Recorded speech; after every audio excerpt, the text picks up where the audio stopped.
This person here is a sanctioned terrorist under the American sanctions regime. India's ambassador to the UK, Vikram Doraiswami, has revealed strong proof that Pakistan is sheltering terrorists. Speaking to Sky News, he showed a picture from a funeral where Hafiz Abdul Rauf, the brother of a well-known terrorist leader, was leading prayers for those killed in Indian airstrikes. What's shocking is that Pakistani soldiers were present at the funeral and the coffins were covered with Pakistan's national flag.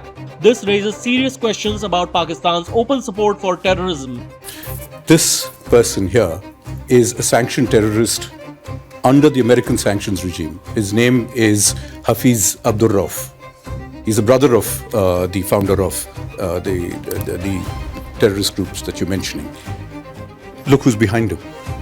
Pakistani military.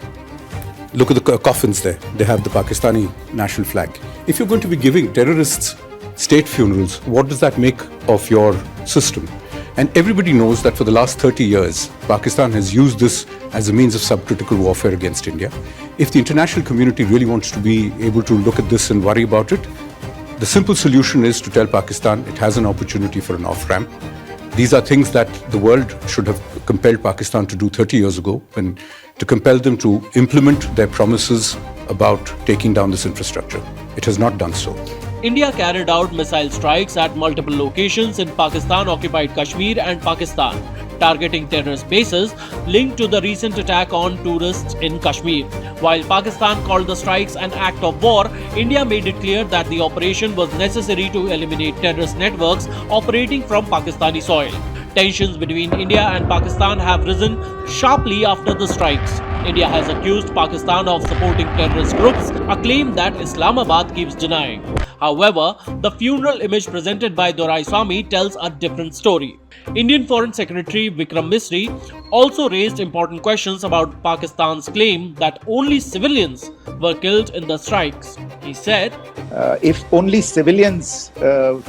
civilians were killed in these attacks, I wonder what message this picture actually sends to all of you. This is a question that is worth asking. It's also odd that the funerals of civilians are carried out with the coffins being draped in Pakistani flags and state honors being accorded. As far as we are concerned, the individuals eliminated at these facilities were terrorists. Giving terrorist state funerals may be a practice in Pakistan. Doesn't seem to make much sense to us. Misri's statement exposes Pakistan's contradictions, providing that India's strikes targeted terrorist bases, not innocent civilians. After India's strikes, heavy firing and artillery shelling were reported along the line of control and the international border. People living in border towns described the continuous gunfire, which has further increased tensions between the two nations.